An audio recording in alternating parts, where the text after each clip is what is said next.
We rolling, man. It's STB. We back. You feel me? We got Gav in this bit, man. You got your boy Dusky, man. Man, and we got a very, very special guest. Very special, man. The Moses Maddox, professional trauma coach, right? Yeah, most definitely. Can you explain to the audience what a trauma coach is? So basically, like a trauma coach is a person that can help you heal, not only heal, but find your trauma. You feel what I'm saying? Because a lot of people don't. But it can help you heal, overcome, and face your traumas. Who is your target audience for it, for what you do specifically? Everybody. Okay. So you don't limit it to people with your same background. Everybody. Because listen, you could have a business and lose your business. Your business that you start is like one of your kids, right? Mm-hmm. So if you lose that business, it's like losing a child. Right. So that's trauma. What make you feel like you qualified to speak on how to transition from trauma to, heal, right? Because I was walking trauma. See? And I read a little bit of that. Yeah. Y'all gotta go get this book, man. Best selling on Amazon, right? Yeah, it's the number one selling book on Amazon, man. It's ranked in the top 50 of any book that ever came out on Amazon in the last 12 months. Man, I'm ranked number 4. Yeah, we got clap that up. That's I ain't gonna lie, I made it through about 10 pages of this book. And you can feel that. Listen, that's one of the best books that I done read this year for sure. And I done read it. I'll be in my book bag. I'll be in my book bag. I already know it. Read the back of the book. And we only read like 10 pages. Like 10 pages. It's an easy read, but I really, without spoiling the story for people, I really do want you to get into your story and how, not only the trauma you experienced, but how you got out of that. Oh, yeah, for sure. So, like you know what? You can start with, because you was talking about the car rides, and how that's trauma for you, just sitting in the middle seat. I'm gonna tell you this. To this day, you trying to bring the mic up just a little bit. Let's see. Just like that. Man, listen. To this day, man, I don't sit in the middle seat. And that's crazy. Serious, man. Like, put me in either the front or the passenger, man. Like, other than that, don't put me in the back. It's over. If I gotta get in the back, man, just come pick me up. Drop me off, come back and get me. You feel what I'm saying? Fact. Nah, but yeah, any urban neighborhood or urban family, man, like you got that one uncle or that one aunt. You feel what I'm saying? If you get in some trouble, they call them. That's the Punisher. You know what I mean? Like the Punisher. You feel what I'm saying? Like real talk, like. So I had one of my uncles used to come pick me up every time you get in trouble. I was the troublemaker in the family, but everybody loved me though. I was the one everybody loved, but I was the one always getting in trouble. It'd be like that. You know what I'm saying? Yeah. So that's what basically with me, I was getting into a whole lot of everything, man. Like I was always finding everything, always into everything. I do want to speak on that though too, because I'm not saying there's something wrong with our culture, but a lot of times the most lovable one be the one that's tend to get into trouble, and that don't necessarily, like we say that we call them bad kids a lot, and they really, I don't know if that's necessarily a bad kid, or you might have an attention deficit, or you might just be hyper. You know what I'm saying? Like, yeah. And do you see any of that in your kids? Yeah, most definitely. But like I said, those ain't considered bad kids. I consider them adventurous kids. You feel what I'm saying? Facts. They visionaries. You know what I mean? What we do is we stunt their vision by punishing them. Yeah. You know what I mean? Fact. You tell them, like, listen, don't do this. Okay, then what should I do then? Because if you telling me not to do something, then show me what to do then. Give me an alternative. But you don't know what to do because you still trying to figure your life out. So let me figure mine out. And that's trauma, you know too, what I mean? right? Yeah, that's a whole lot of trauma because now you stunting my growth. Yeah. How many black families do you think that problem exists in? I say about 90. I say about 98%. That's a very high of the families percent. do that because then the other 2% they allow their kids to be free. Facts. Like do what you do because how you expect them to express themselves if you tell them not to express themselves? And they don't even explain it too. Yeah, you feel what I'm saying? Okay, if you feel like I got an anger problem, put me into something. Let me channel my anger into something else. Boxing, anything else, sports. Yeah. You know what I mean? Listen, instead of you getting upset about this, I need you to get that quarterback. You know what I'm saying? No cap. Get that quarterback right there. Or I could do that for you. Yeah, you know what I'm saying? And the reason I felt that because I want you to get back to your story, but the reason I wanted to stop right there is because I think that a lot of times we breed like shame into black kids because you feel guilty about doing something that might be natural, but you done been condemned for it your whole life. So now you feel timid or guilty or shameful in everything you do, and that's not how you should be raised. It's our traumas. So like, for example, like the way we was raised, we was raised from our parents' trauma. So now as we grow older, we are now living our parents' trauma and our trauma. So we took on double the trauma. You feel what I'm saying? Yeah. So it was different for them growing up. They really ain't go through a lot of the trauma. They go through their traumas normally, yeah, but it's yours. Yeah. You ain't really go through your parents' trauma because they held theirs in. So like, for example, like our grandparents never put their traumas onto our parents because what happens was they was holding it in. So like you see a lot of families like back in the 50s, 60s, and the 40s, if something went wrong back then, bro, they was a whole nother level. They never got divorced. They never were divorced. They husband stepped out. They cheated. They beat on them. They was alcoholics. There was whatever. They was out of the military. You know, there was a lot going on. Yeah. So they had their own traumas, but they kept it amongst themselves. You never knew what was happening outside that bedroom. You know what I mean? Exactly. You never seen mom really mad for real. Facts. But if you did, it was like, you know, you thought it was something you did wrong. You didn't know it was dad the whole time.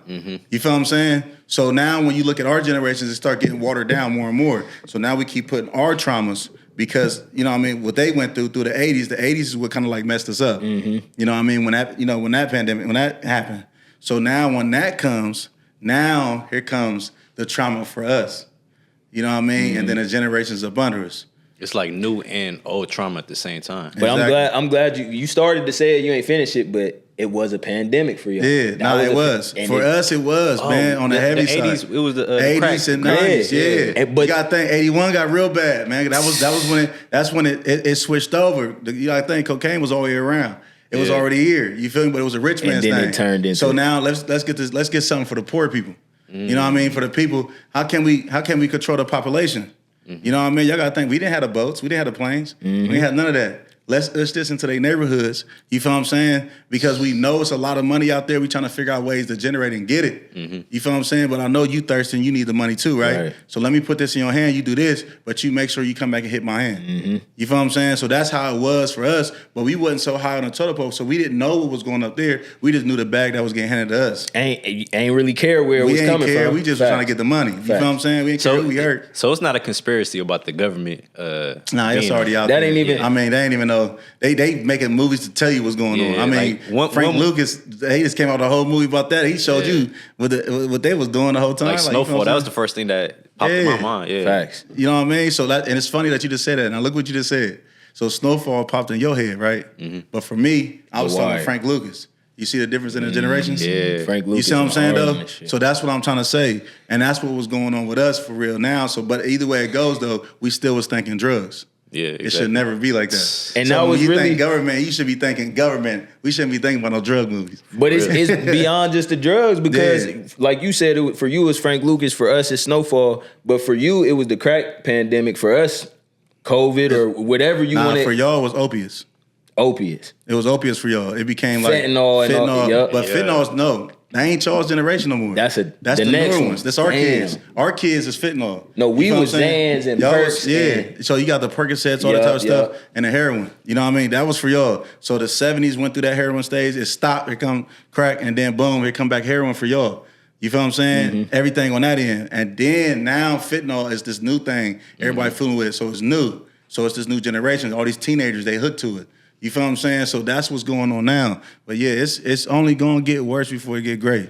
So to take it back to your story, it was pretty early on where you start being introduced to your own, you feel me, vices. Yeah. I'm gonna let you speak on that. But you said you was at your uncle, one of your uncles. Yeah. So yeah, they come pick me up. So he used to always come pick me up every time I got in trouble. Right. So whenever I get in trouble, man, he come pick me up, man. And he make me sit. He be like, man, get right there in the middle. I used to always want to sit on the end. He's like, nah, get in the middle so I can reach you.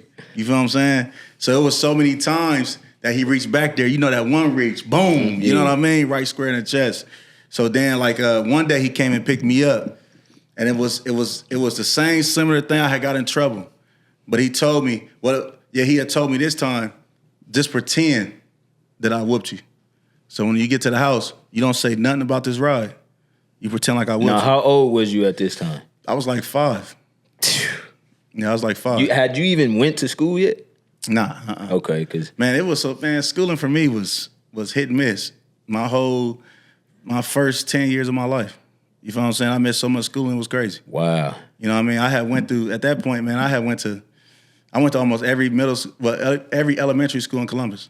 Damn. Was it ever before the age of 10? Was it ever a point in time? Like, did you graduate?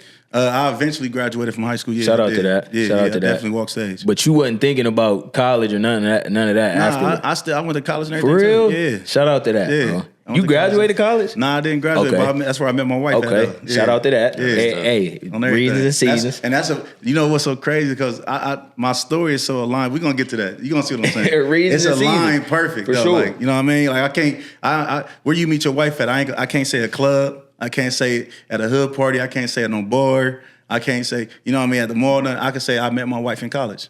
One of them true stories that's like so dope. That's a great story. Yeah. Like, what? You met your wife? So now when I'm in them rooms with certain people, I can be like, man, yeah, I met my wife in college. And it's so dope because a lot of the places you listed, like the club, the bar, them might have been places that you frequented at a point in your life. Listen, I'm telling College you. was a season of your life, but you got the reason too. Exactly. You're leaving that. So shout out to that. That's gonna be a whole nother. When I tell you that, you're gonna see what I'm saying. How I met her was just on some humbug stuff. It was crazy. Like, dead serious. It was because of her that we together right now. Shout out to that. Dead serious. We're gonna get to that. Yeah, we're gonna get to there. that. But so what I was about to say, so what happened was, so this time we ended up stopping by the store. You get by the store. He had a 6-pack in there. Got a 6-pack. We drink that. You feel what I'm saying? First he drinking. He stressed out. He going through something. He drinking. My uncle was an alcoholic. So he drinking. And so he see me looking. He said, what you looking at? You want one? So he handed me one. I down it. He said, oh, you down that? You did that with ease. Here, and you was 5 years old at the time. I threw it back. Swear, I get him on the phone right now. He gonna tell you I threw it back with no problem. You feel what I'm saying? And then after that, he gave me another one. I tossed that one back. You feel what I'm saying? Yeah, so now I just drunk 3 of the 6-pack. He had 3. We went by the store and got a 12-pack this time. So me and him finished the 12-pack together. So I drank 9 beers that day. You feel what I'm saying? At 5. Real talk. And then when he had to carry me in the house, I was asleep. You know what I mean? I was so drunk I fell asleep. You know what I mean? Did you feel the effects of being drunk at that age? But the effect was weird. I was just like real, like it was like an out of body experience. Yeah. You know what I mean? Just real like dizzy. Like I couldn't hold my own body weight up no more. Like, you know what I mean? You could hear your heart pounding. Like it was everything. Like all these different like emotions I was having. Scary. Was that's weird. scary at 5 years old. It was weird. Like I didn't know what it was. Like I was so scared I made myself fall asleep. You know, that was the only thing I was able to do. You know, I was so tired, I just let that take over and fall asleep. So I ended up waking up the next day like head hurting. You know what I mean? Like I couldn't explain like what was going on. Like my body felt crazy. My taste was different. You know what I mean? Like food, I didn't want no real food at that time. Like I don't know what it was. I was, you know what I mean? I was messed up. I felt sick. You feel what I'm saying? But I was a kid. I ain't know what was happening. And but I ain't never say nothing. But then, like I said, every time after that, he'd start picking me up. He kept picking me up, and I became his drinking partner. So every time he picked me up, we stopping to get a 12-pack. You feel what I'm saying? I'm drinking like 6 to 10 beers before I get back to the house. He stopped coming to discipline you. He was just pulling up to drink at this point. You gotta think he was at this time he was staying at like Cincinnati. You feel what I'm saying? So every time he came in town, he'd pick me up. You know what I mean? Yeah, he got in some trouble today. Yeah, he been acting up. Yeah, tell him to come. Tell him to be ready. I'm about to be outside. But it was really like, what's up, nephew? Come on, let's go. You already know what we about to do. You feel what I'm saying? Do you think your mom had any clue or what? Nah, she didn't really know. She ain't really know, but she found out later on. But it was more like a high five type of thing. You feel what I'm saying? She was cool with it. It wasn't like she, came down on him about it. You know what I mean? She didn't come down on him about it, but it was more like, they bonded. Was this like years down the line where she found out? She found out like probably like not even a whole year later. Damn. It wasn't even a whole year. You feel what I'm saying? I was still like 5 when she found out. You know what I'm saying? Like real talk. But at that time though, I was sneaking alcohol and stuff in her little alcohol cabinets, like going through her drawers, finding it, drinking it. At 5, yeah, 6. I was 5. Man, my mom was having parties. They was having parties, bro. And you remember the little solo cups, the red ones? When we was kids, like they used to have parties, passed out sleep. But I'm going around drinking everybody's drink. Some of them had like cigarette butts in them. I'm taking them out. I'm drinking it, bro. Like, I can't even blame you for that. Yeah. There was a point in my life where I did that. On everything, man. Like, we was feeling grown. Yeah. Dead serious. So at what point was it, because, and not to divulge too much, but you said you spent a lot of your adolescent to just childhood period in Child Protective Services. Yeah, definitely. So at what point did you kind of like, you wasn't under your mom's supervision no more? Man, I wasn't really. Man, it was so crazy, bro. I can't say. I wasn't even never really under her supervision for real. Like my at whole all, life, for real, man. for Like, real. you know what I mean? Because it was like our generation was different. Like it was always the go outside and play generation. You know what I mean? Like you could be on a whole nother side of town. I could be up north, as long as I'm home before the street lights. Yeah. You feel what I'm saying? Like real talk. Like man, like so. For me, don't get me wrong. My mom, like she tried her best. Like I said, we was talking. Man, there's really no book to raising kids. You feel what I'm saying? There's really no instructions. We're not born with an instruction manual. You feel what I'm saying? So I can't blame her for how things were, especially in the 90s. It was hard. Like, you know what I mean? And the way she was too, and the family that she had, that wasn't no easy family. You couldn't really go to nobody. Everybody on drugs. Or everybody either drug addicts or you had a couple that was drug dealers. You feel what I'm saying? So it was like, what do you do on that? Even my grandma was a queen pin. You feel what I'm saying? So see, but even that though, like, did you ever see? What was your friends like? You had friends at the time? I had friends off and on. It depends on where we stayed at, man. Because I stayed everywhere. You know what I mean? I lived. So I was raised out east, Mount Vernon, Longstreet, all that type of stuff. But then we kept moving. So I stayed everywhere up north. I stayed on all the number streets. Like I stayed on 21st, 23rd, 24th. You know what I mean? 17th. We stayed in 17th. Grassmere. You know what I mean? We stayed all up north. You know what I mean? Then moved back out east. Then we out here on Main Street, on Monroe, all that stuff. You know what I mean? So I'm at different rec centers. I'm everywhere. So I really ain't have time to really make friends. At what point did you realize that your scenario or your situation wasn't normal though? Like that's the only reason I asked you that. Like, did you ever see a family or your friends just how they operate with their families? We all live the same way. Like even you gotta think, we all went to them type of schools in the inner city. So everybody was living the exact same way. That's why I say on my book, this ain't just my book, this is our book. You know what I mean? This ain't just my story, this is our story. You feel what I'm saying? So this book became the best-selling book on Amazon, but I'm not gonna say this is my book. I'm saying our book became the best-selling book on Amazon. You know what I mean? Our book became... Because you're not just telling your story. This is our story, bro, because this, I lived it, but who else ain't lived it? You can relate to something in there. Like when you read it, you can relate to something in there.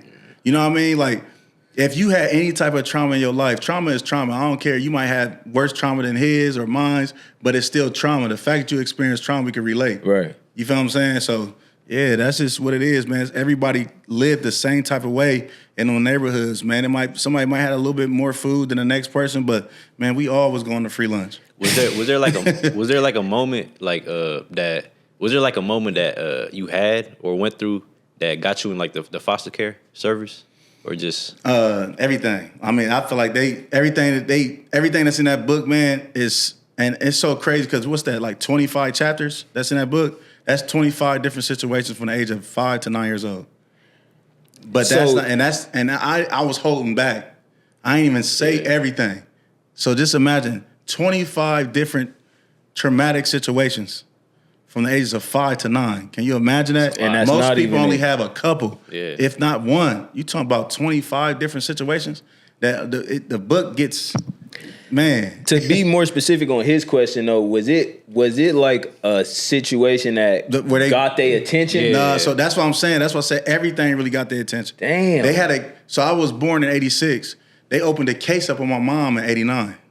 damn? So you were 3. You feel what I'm saying? What all was she being charged with? Because you said, man, listen, her mom was queen pins. Yeah, they was doing their thing, man, and it's so wild though because it was a lot. First off, like just my grandmother holds the record for the most swap raids at her house. Damn. You feel what I'm saying? So any kids that's born and inside the house is gonna be looked at by Child Protective Services anyway. Off the rip. Because they know what's going on over there at that house. You feel what I'm saying? Was the record like in your family or just like? Man, we talking about in right here in Columbus, Ohio. Oh, damn. Ain't nobody's house like 1357 and 1359 East Long Street. Yeah. House been raided more times than anything in its vicinity. It was to the point the police personally knew when they come to the house, they'd say, hey, you know, listen, we know your son's in there. We don't want to disrespect you. You know, we know who you are. You know what I mean? Can you just tell them to come out? They used to have to negotiate with her to make us come out the house. That's crazy. You know what I mean? Like real talk, she became a negotiator because everybody knew her at this point. Yeah. You feel what I'm saying? So it's like, man. But it was cause for not just her, but everybody, man. everybody in the family. Everything, man. And at what point did you get into like the streets though? Because it wasn't when you start drinking. It was I ain't really getting to the streets for real, bro, until like heavy. That was later on, but I was introduced to it at like 12, 13. You feel what I'm saying? Like dipping and dabbing, doing stuff, 12, 13, bro. Like I got locked up. I had did some juvie time, bro, when I was like 12, 13 years old. You know what I mean? Did you take an interest in it, or you was kind of like forced into it? I was stuck on it. But it was like everybody was doing it around me. You feel what I'm saying? And that's what I mean by kind of like forced. Like, I mean, it was your role was kind of like paid for you in that Man, sense. I knew about it since I was a kid. I told you, like I was like about 6. I think I want to say about 6. Bro, I OD'd on crack cocaine. What? Yeah.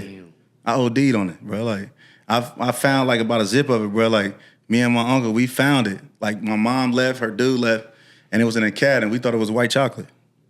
Your uncle did too? Yeah. We ate it, bro. Like, but it was my other uncle that we closer in age. Yeah, you said it was one that y'all was closer in age. Yeah, so, and he tried to play that role sometimes, like. You know, he ain't really play that role. Only like, you know, hey, watch your nephew. Like, all right. You feel what I'm saying? Just because he was older, right? Yeah, like a few years older. So like, watch your nephew. I'll be right back. Like, all right, they gone. Like, oh, we about to get into everything. You feel what I'm saying? Like, yeah. So, it's crazy because that's a common dynamic in the black community. But with me, I had an aunt that was like that, and she stayed on that. Like, she only played the auntie nephew role. She never was trying to be cool, and I was trying to like bridge the gap. But it was, I don't know why they get off with that like power struggle. Man, it be wild, man. It be so wild, man. But to answer your question, it was so many different things, man, that played a role. But like I said, they had a case already open on my mom when I was 3 years old. You feel what I'm saying? My sister was one. How old was my sister? She was 2. I was 3. And so my brother wasn't born until like 1990. You feel what I'm saying? So yeah, the cases was open. At that point, they was on my mom's head. And so they really start coming at us when I was like about 9 years old. 9 is when they start searching for us. Like they took my sister first. And you said you was like 11, 12 when you got really like street affiliated, so you was already in there. It was going down. It was going down, bro. Like I'd be doing like certain stuff in the neighborhood. Like one of my dudes, R.I.P. to my guy, man. Like, you know, that was one of my guys for real, man. He really like he showed me a lot, but he was a very loyal dude, man. I ain't gonna say too much on that end, you know what I mean? Even though the guys that went down is already down, they facing a lot. They already doing a lot of time, but. You know what I mean? He fed them. He fed the whole Short North. You know what I mean? He fed them. He did everything. He was the man over there. You feel what I'm saying? And but we was like, that's like 12. We was like 12, 13. Man, he was selling my Ritalin. Like dead serious. Like bro was selling my Ritalin. That's when I first got hit to like, you gotta think though, I got uncles that's doing their thing, you know what I mean? And they like, man, I need a couple of dollars. Like, man, you better get it how I got it and throw us a couple, you know what I mean? Boom, take this. And so we going through that move, but bro said, man, you got money right there. Like, in that Ritalin. Get them pills from your mom, bro, and bring them up here. I got people that'll buy those. And I was bringing the pill bottles up there. And we going up there. I'm selling those like those perks. Back then, it was going crazy, bro. We getting a few extra dollars to go to the store. Then it was over with. Yeah. After you see that first a little bit of change, then it's over. We start getting into a lot of little silliness, man. But at that point, I kept running away from foster homes. You got to think I was in foster homes that whole time. You feel what I'm saying? So it was a lot going on. And when I say it was a lot going on foster homes, bro, like. Was it on some like you getting there late, so they locking the doors on you and you? They did that quite a few times. I done had that happen quite a few times. You know what I mean? Did they ever like ban you permanently? When I turned 17, it was over with. Yeah, 17 is only because of a situation I got into. You know what I mean? We had shot somebody's house up. And it brought the traffic back. Yeah, they came right back. They surrounded the whole house, about to tear the house up. But it so happened I wake up in the middle of the night. And I felt something. Wake up in the middle of the night. I was in the basement, so you got the one windows down there. Yeah. You can see only people's feet. Yeah. And I see a bunch of feet running past, looking like, man. I go look, and I see them in the backyard. They all got them sticks on them. And so now I'm looking like, man, so I ran upstairs to my foster parents and told them, they looking like, you sure? Like, yeah. So they get up. They're not from here. They from Akron. So, you know, they ain't had no family here anyway. Yeah. So they looking, they got 2 little kids in the house, man. You feel what I'm saying? Yeah. Like they got a 1-year-old and a little baby, infant. And I'm thinking like, what I just do? And so, man, when it happened with that situation, they looked out the window, they was all around the house, bro. You got like 4 or 5 cars in the middle of the street. You know what I mean? Literally like parked, doors open. They just hopped out. And so, they ended up having to call the police. They heard them sirens. They ran, got in the car before they even let one shot off. They heard and took off. And that same morning, like, called my mom, like, man, y'all gotta get up out of here. Was that the police? Where? That came to the house, or was that? Nah, it was whose house I shot up. Oh, okay. Yeah. They came I don't deep. even want to get all the way into that, but I do want to, and it's a little bit personal, but I do want to ask you, like, how did you end up in a wheelchair? Mistaken identity. What? Yeah, so I had went to a family member's birthday party. I wasn't supposed to go. I was fresh out. I was on parole. Just came home. You know what I mean? And my wife didn't really want me to go. You feel me? Like, nah, let's just, chill out. I'm like, nah, it's my cousin. So this is after you feel like you had healed at this point? Like you was kind of detached from your lifestyle? Nah, so look, so the crazy thing is I was just about to bust a couple moves.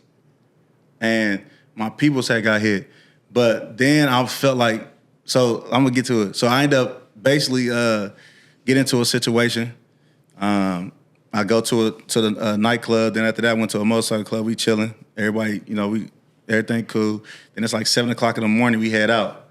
Everybody going out the doors, and the back door. Everybody going out of. We get to a dude standing there like, like Devo. You know what I mean? Like I'm like, man, we can't go out. Like, nah, y'all gotta go out the front, around the side. I'm thinking like, man, bruh, I just seen everybody go out this door though. Yeah. He said, nah, but y'all can't go out here. Y'all gotta go. I said, man, my car is literally, we parked at the back door. We just parked at the back door. Mm-hmm. So if you open the door, our car right there. So dude, like, man, nah, so we kind of had words. I'm like, man, dog, like, you know who I am? Like, you already know, who I am, bro. I'm Mose. Like, don't act like you don't know me. You feel what I'm saying? So it's like, so a whole lot of people rushed the door. There was like some stuff, like commotion going on back there. So when we get outside, the door bust open, we get outside, and somebody hit me with a pole, like an actual pole from out of the ground. Smacked me with a pole on my head, and then somebody else smacked me with another pole, and they hit me in the back of my head with a pole. Yeah. And so they had me on the ground. They slamming like metal trash cans on me. Like metal trash cans, bro. Like picking them up, slamming them on me. They had a little like cinder blocks. It was like smashing them on me and everything, stumping on me. But it was a whole motorcycle club stumping on me. Whoa. You know what I mean? But they didn't know who I was. You know what I mean? They didn't know, we stumping on Moses. They didn't find that out till later on. And then they wanted to cash out. You feel what I'm saying? They wanted to like, man, let's tell you people we already know. Like, man, listen, we don't want no problems. This is and that. Like, it was a lot going on. Coming behind that. It was finna come. Nah, in that instance, I'm not going to ask you what you did then, but if that was to happen today, would you forgive them? I forgave them then. Oh, okay. I forgave them then. My people cut me off for forgiving them because that'd be the thing. That's what's so toxic about our community, because how y'all gonna be more mad about it than I am? Yeah. If I chose to forgive them, it's my problem. Yeah. Yeah. And that's what it was for me. They be so ready to crash out. When they came to the hospital, like I said, the next day in the hospital, they came to me and told me I was paralyzed. You feel what I'm saying? That blew my mind, bro. I almost went crazy in there.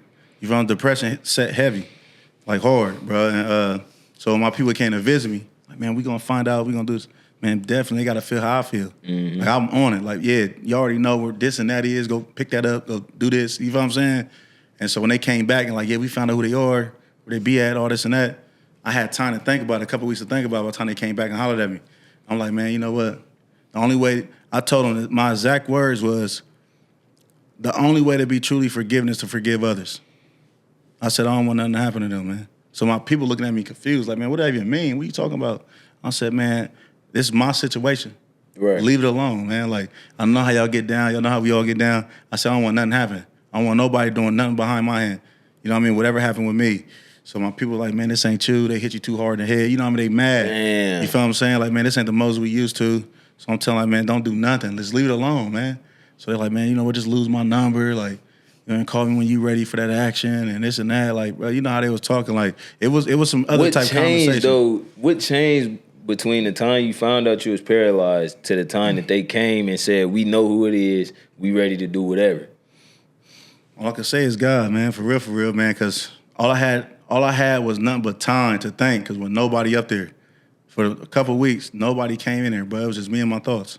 Yeah, no distractions. You can just think none. like, yeah. See, but that's so scary. Yeah, because I'm sitting there and I'm thinking to myself like, bro, I visualize everything, bro. Like I'm one of them type people. Like I'm one of them type people, man. Like it's really a crime for some of the stuff I think about, for real. You know what I mean? Like, you know how people like, man, but you sat and thought about it before you came back and retaliated. You know what I mean? You got to retaliate right then and there. You can't sit and think about it. I'm that person. I would sit down and I would literally like make the most perfect plan on how I'm gonna get you up out of here. You feel what I'm saying? Like, we gotta do it. It has to go just like this. If it don't, any little mess up, man, we gonna be done. We gotta do it like this. So that's what it was for me. And so I'm sitting there thinking like, man, this is what but as I'm thinking, I'm like, man, we gonna do this and this, but then they gonna come down here and do this and this. Right. It's gonna keep going. Yep. And then I could be gone, but even with me gone, they gonna keep going. Yeah. You know what I mean? And people is losing their lives over a situation you don't even know what really happened. Y'all just hearing about it, so years go down the line. Like, for example, Crips and Bloods, they beefing over something. How you know it wasn't two people beefing over a female? That you don't know that. You see what I'm saying? So y'all really beefing over somebody, you know what I mean? A story somebody told you, but in reality, it could have been, he took my bitch. Yeah, y'all beefing because somebody tender. You know what I'm saying? Like, at the end of the day. Right. And you don't even know it. Like, man, hold on. Let's go back to, why y'all really was beefing? Like, it was because of that? Like, yeah, like, how you don't know that? It's sick, though, because your situation is it's way more extreme than that. Yeah. But eventually, it's going to be people fighting a war off of something that they don't know what they fight. They don't know the reason that this all war over started. a mistaken identity. So it'd take one good person to be like, man, hold up. So you telling me we get into it over a mistaken identity? So did you know? Nah, we didn't know. Okay, did you know they didn't know? Like, nah, I know now. So leave it alone. You feel what I'm saying? Right. Like, why he got to pay for that? If he didn't know, he didn't know. But then the dude that they found out, the dude that they was talking about, that they was looking for, he ended up getting paralyzed anyway. That's crazy. Yeah, he got paralyzed a year later, bro. Like, real talk. Damn. So me and him in a wheelchair right now. I think it's crazy because on the back of the book I read, you was pronounced dead at a point in time, and I do want you to speak. That wasn't the same time as that was just like that was over a year ago. It's almost 2 years. It'll be 2 years in June. Since that you was pronounced. Yeah. So before you get to that, what I found like really amazing about just reading the back of the book, you was pronounced dead, and then after that you wrote this book. Yep. And this is your legacy. Yeah. If you was the lead today, you would have this live on. Mm-hmm. And I think that's so crazy because you just said, if you would have chose to retaliate, you could have died, and that would have been what lived on. That'd have been it. That would have been your legacy right there. That'd have been it. I mean, people's legacy is like that right now. Like, man, I went to more funerals than I could count before the age of 16. They told us, every time I went to jail, but they told us, you're not gonna make it past 16. You're not gonna make it to 16. And then when I made it to 16, you're not gonna make it to 18. And then you're not gonna make it to 21. You're not gonna make it to 25. You know how I made it to each one of them ages? How you make it to each of them? In jail. Damn. So you feel like jail saved you in a way? Man, jail saves anybody. It's all about, everything is a process. Yeah. You either could trust the process, you feel what I'm saying? Because we got ourselves in that situation. Mm-hmm. You know what I mean? God gave us free will, right? Yep. You feel what I'm saying? So it was your choices that got you there. You know what I mean? When you look at the laws, when you look at God's laws, it's still free will. However you look at it. You create. They put the law out there. You could break the law and do what you want to do. It come with. And then eventually you already know what's going to come back to you. Cause and that effect. hammer. Mm-hmm. Or you can do what the law says and just live the right way. It's a lot of people that grew up the way we grew up, but they became lawyers, doctors, preachers, you know what I mean? Policemen, yep. Congressmen, you know what I mean? That's facts. Even probably a president, you know what I mean? You just never know. Trauma coaches. So it's people that been through certain things that changed it, changed the narrative. You stop that. You stop that. What people always saying, like, man, listen, you ain't got no choice but to do this. Mm-hmm. We have a choice. We always had a choice. You feel what I'm saying? Right. Either you could trust the process or you could go against it. And a lot of times we gonna go with what's easy, the easy choice. So we going against it every trip. Right. We going against it every trip. You said that in that 2 weeks or approximately, that you spent in the hospital by yourself, it was God that really caused the change in your mind. But you was telling me before we start filming that you was a Muslim. Yeah. So how did that transition happen? It's so wild though, man, because for me, that's when I had gotten to a shootout with the police. What? Yeah, everything, right? Yeah. So I had gotten to a shootout with the police, man. And that situation was so wild. I was getting into it with somebody else, man, like over something silly, man. Dude thought I wanted his girl for real. That's crazy. Did he think that, or he thought his girl wanted you? Man, both. Yeah, okay, because that's really, it be tender that's like what that. It always be. It be a lot of that. And so what was going on was, man, it's so crazy because at the time I had just met my wife for real. We was really like fresh dealing with each other. You feel what I'm saying? I told her, like, man, let me use your car real quick so I can head up here. You feel what I'm saying? To this club. You feel what I'm saying? So that's what I ended up doing. Instead of I'm trying to like drive something different, get up here, you know what I mean, be low key and go in, go out because everybody knows us. You know what I'm saying? And so when I get up there to get to the birthday party, I get there, everything cool. And the chicks start dancing on me. I'm like, man, nah, I'm cool on you because I seen you. You know, when you first walk in somewhere, I'm looking around. You already read the room. You know what I mean? Like I literally, like when I came up here on the elevator, I looked around and seen inside that room. Just like the gala. Yeah. You feel me? That's just what I do. So that's what ended up happening, man. So I seen her. I knew what it was. Like I'm cool. Go back and kiss and hug on dude that what you was doing when I first came in here. You feel what I'm saying? So when I left up out of there, you know what I mean? Dude was on some mess. You know what I mean? We knew the owner of the nightclub. He said, man, y'all cool, finish your drinks. So I'm there with two of my female cousins. Since I came by myself, I'm chilling, like, let's just chill. They finished their drinks. The dude came aggressive. Y'all get up out of here, this and that. Man, hold up, bro. Like, you know what I mean? Such and such said we was good, bro. Like, what you on? He said, man, I don't care about nothing. You know, all this extra, like, man, you trying to just show your muscle. Like, all right, bro. Like, so me and him kind of like, now you keep coming. Like, man, what's up, man? Like, yeah, at first I'm letting you slide, but now you keep going. But I got that boy on me. So I'm thinking like, yeah, keep on, big boy. Like, you feel what I'm saying? Like, I got someone's gonna chop you down. Yeah. And so it was like, that's what I'm thinking in my head. But then my two female cousins like, man, Moses, come on, let's just leave. Cause they know that, man, I'm about to, man, keep what playing. you about to do, Yeah, so they like, man, come on before anything else go on. So I leave. Literally, that's what it was. Because it could go either way. Either he gonna chop me down or chop me down. That's just how I'm living at this time. That's the life I'm living, bro. Like, I was wild. And so I ended up going over we ended up walking out. We get outside. It's like a little brick wall. You can't really see around. It's the old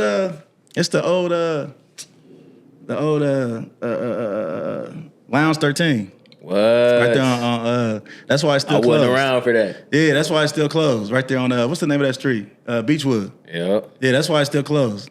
You know what I mean? They try to open it. Damn, I know exactly where that is. Yeah, bro, that's crazy, bro. Yeah, they had it shut down for years, and then they try to open it back up. Then they shut them back down because they can't keep it open because they can't get their liquor license. From the mini mart. The mini mart was shut down too for a couple years. Damn. Because they wouldn't get on the footage. That ain't far from the spot. Yeah. That ain't far from the spot. I was right there. I literally I got shot right next to the store. I was right there, like I ran up to the store, like literally next to like with a wall right here. I got hit up right there and fell on a wall basically. And then my adrenaline picked me up and I ran around like literally and passed out in between like this little railing and a gate right there. Mm-hmm. You'll see what I'm saying? When you go by there, you're like, dang, hold on, it is like a little railing, that gate right here. Like, dang, that's where he fell at? And it's like a little small space. So when I fell, I'm on the ground. You know what I mean? Yeah. And so, I ended up getting into it with dude. We get outside.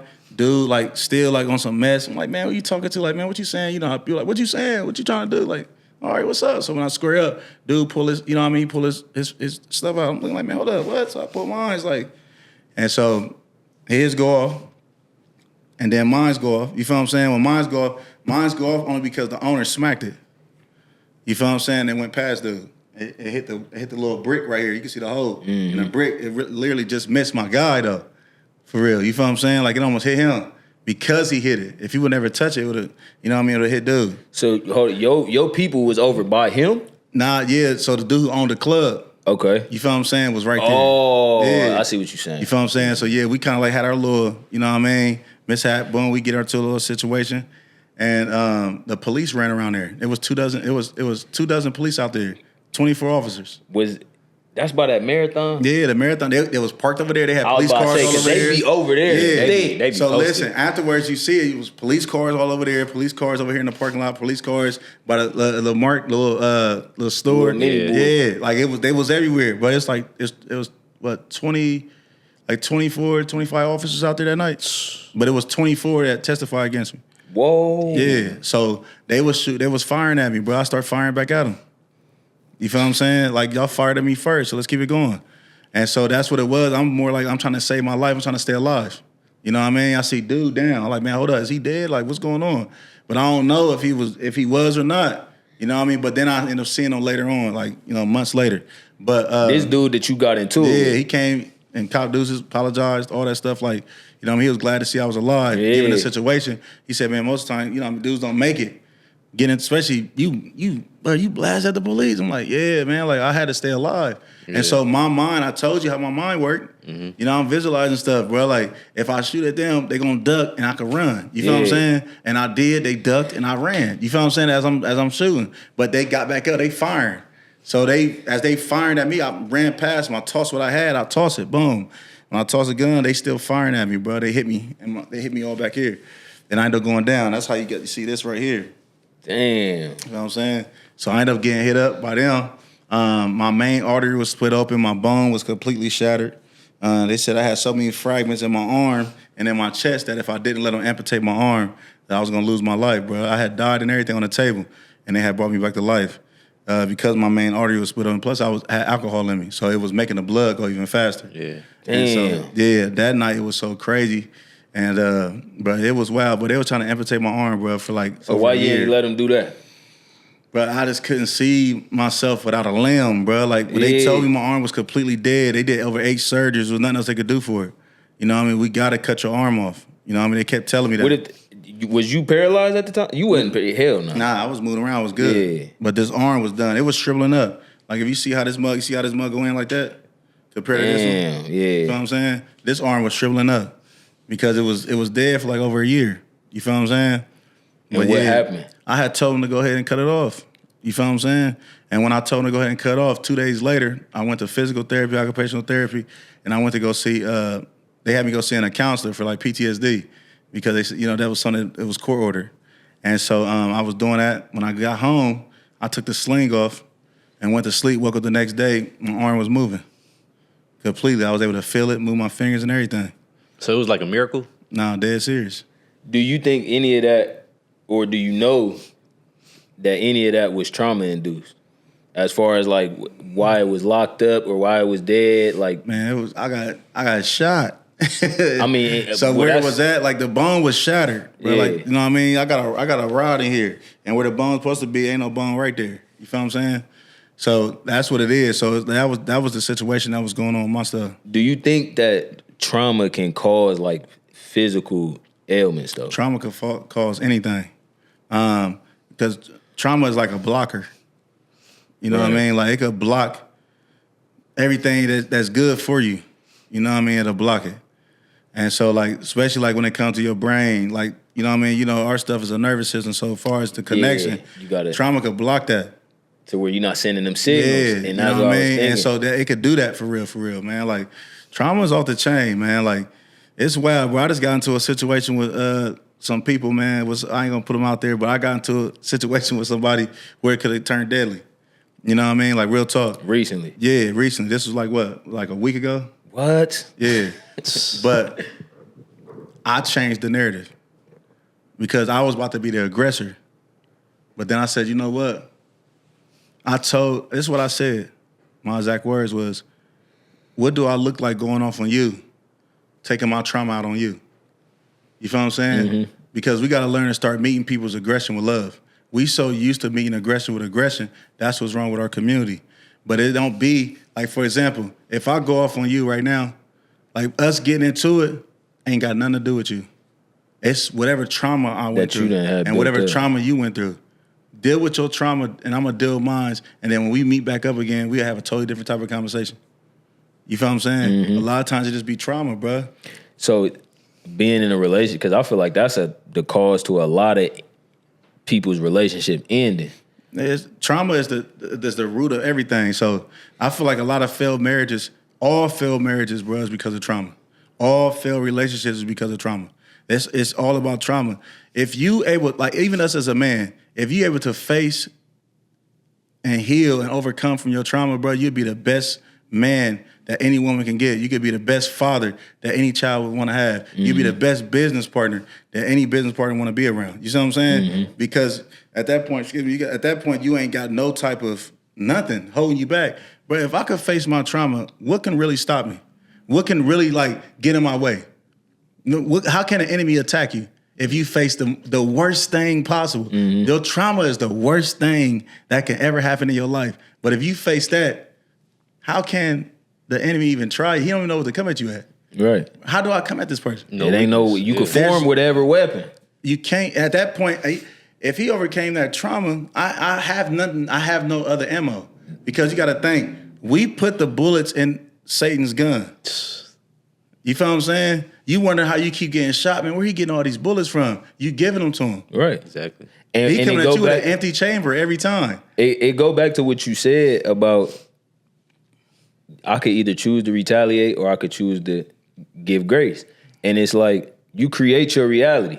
So if you would have retaliated, your reality you would have seen the repercussions of that retaliation in your reality. Whether it was more bullets or you know what I'm saying, but you, like you said, giving the ammo to Satan. So it's like we gotta understand too though, man, we write our own story.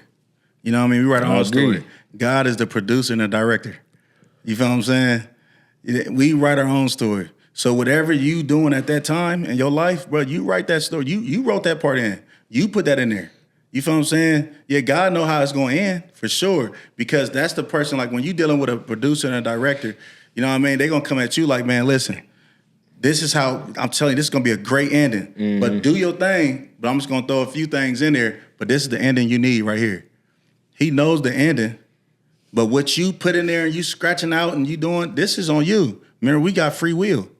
You could choose to do this like this, or you could choose to do it like that and have a great ending. Like you said, a great legacy. And in your instance, like I said, you feel me, a great legacy, but that didn't have to come at 38. That could have came at 16. Man, that could have came at 12. You know what I'm saying? Like real talk. In your situation, real shit. It could have came, dead serious. We was talking about the transition though. How did you go from Muslim to Christian? Oh yeah, because of that. So like I said, I was in the hospital going through that whole little phase. But when I got out the hospital, bro, at this point, bro, I'm facing like 60 years, 30 to 60 years. That's not even. You feel what I'm saying? So what ended up happening for me was just going through that whole thing, going through court, going through all that stuff, man. I ended up having to go to trial, so I'm going through a lot of stuff.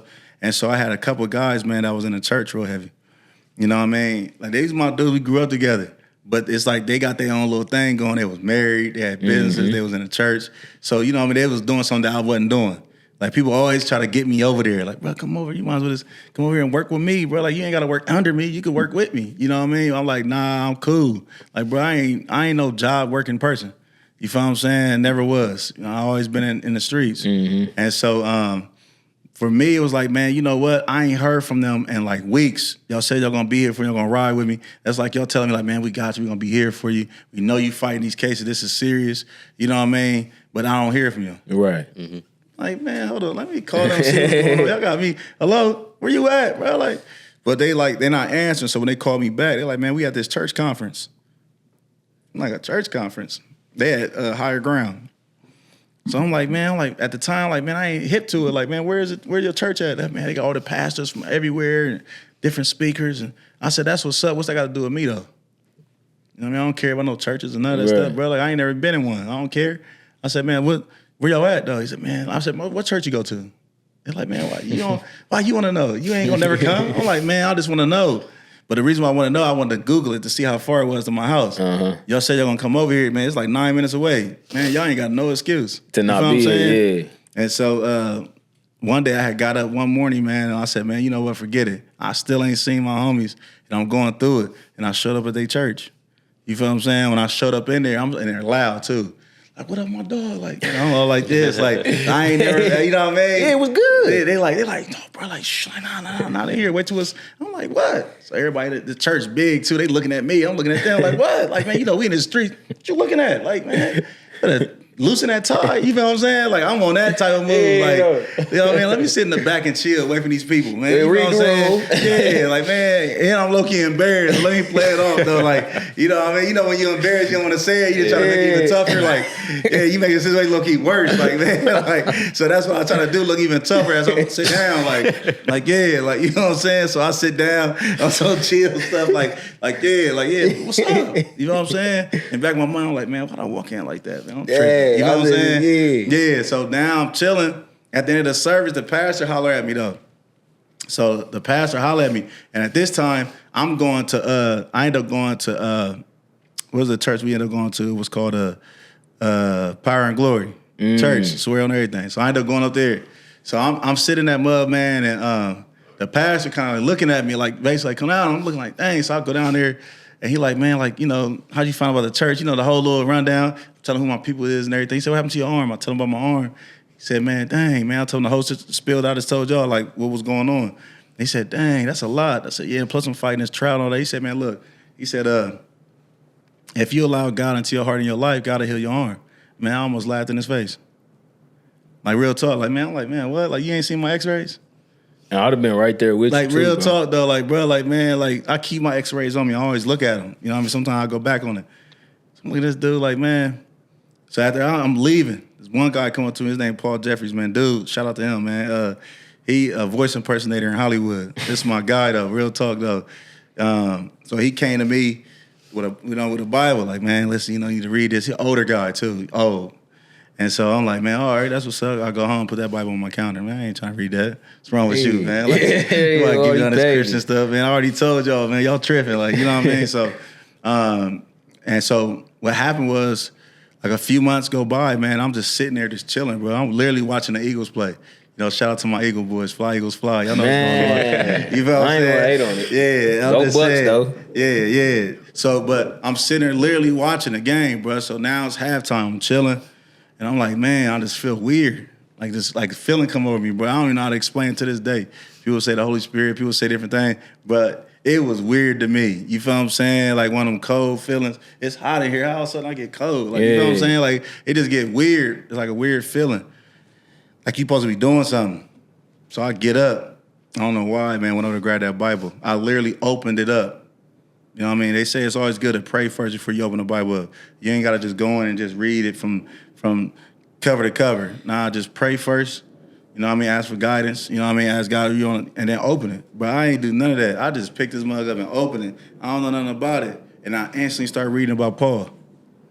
You feel what I'm saying? Like, it instantly, to maybe like go back a little bit, like so I could see some more about this dude, and then I finished it. Man, when a dude was Saul, man, he was off the chain.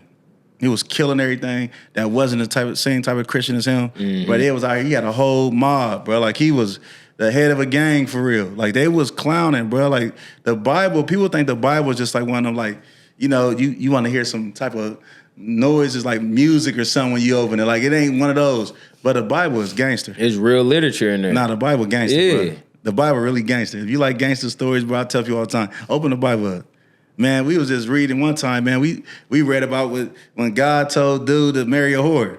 Like, man, what? Hold on, God, did you really just say that? He said it. I need you to go marry this whore.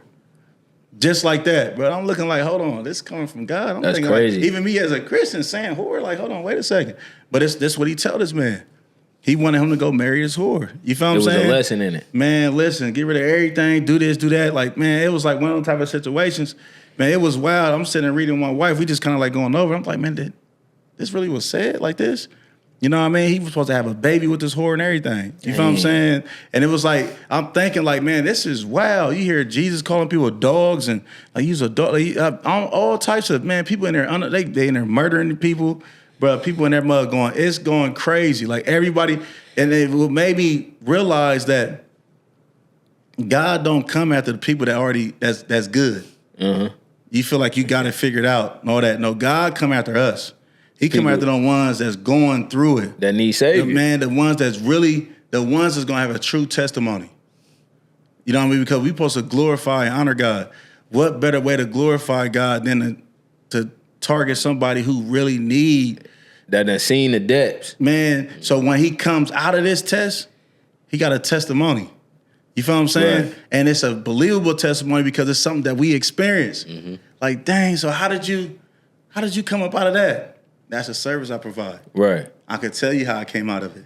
You feel what I'm saying? And so now you got a whole service that you provide now because everybody want to know how'd you come up out of that? Because I'm going through the same thing right now. Right. You know what I mean? So down for me, I'm reading, I'm thinking like, man, dang, hold on, he really did this? Like, man, hold on. Like, I ain't hip to this Bible, but this right here, gangster, this dude gangster. So I'm calling my guys, like, man, what's up with this dude, Paul? Man, he really was, they said, yeah, he was really about that. I'm like, man, hold on. So I'm like going a couple of pages, like, man, but look, they said he did this, and this. And they're like, yeah. They said, man, I said, what about it? They said, man, you got to ask the pastor. That next Sunday, I go ask him. You feel what I'm saying? And it's funny how that situation go, because I walked straight in and walked straight past everybody. He in the middle of teaching a sermon.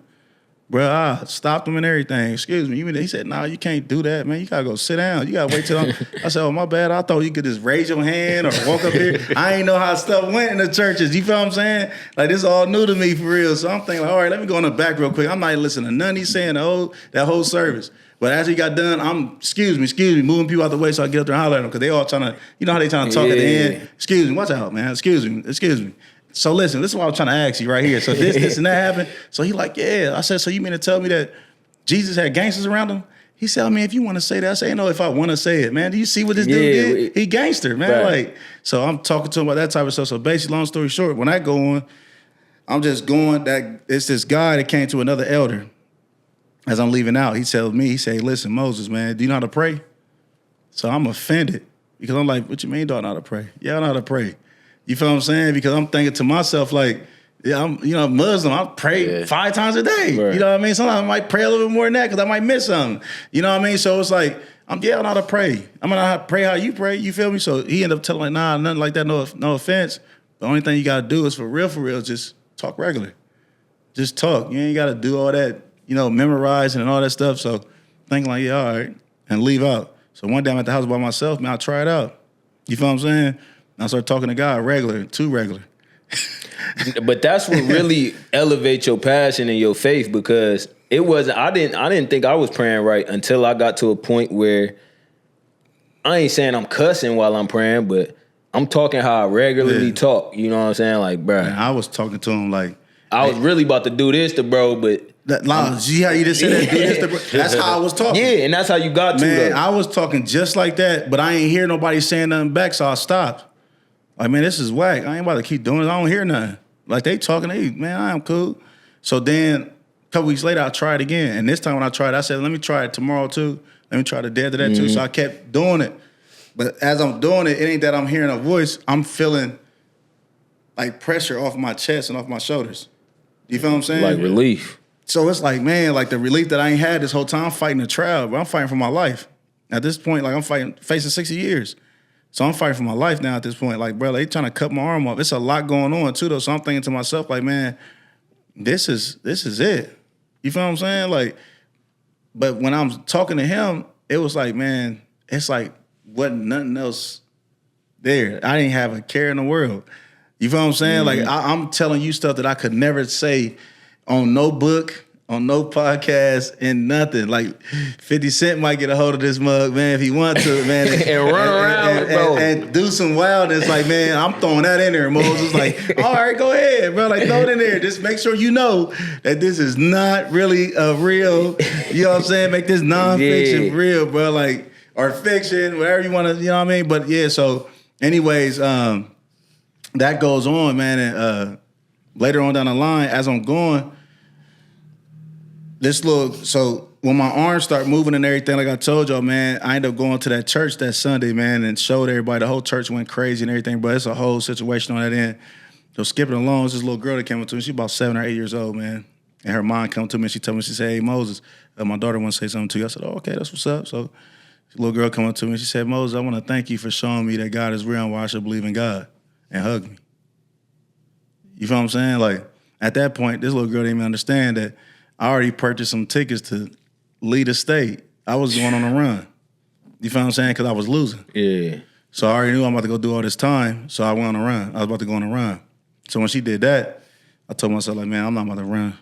I can't mess things up for this little girl, man. You feel what I'm saying? You felt like that was a sign. Man, that was the biggest sign for me. And so I'm like, man, you know what? I'm like, God, if you trying to get me, you got me. At that point, you got me. And so, like I said, same thing with the doctors. The doctors low-key like stuck. They shocked him what they seeing. He told me all he believed in was science and medicine. He never seen nothing like this. And so his beliefs got fixed on that point. Like he got a connection with God. And you talking with the doctor? Yeah, afterwards. And then after that, I ended up finally going to court. And when I go to court, closing arguments, you know how stuff go on that end. And then I'll go home. My lawyer called me and said, listen, come back. You know, the verdict is in. I come back up there.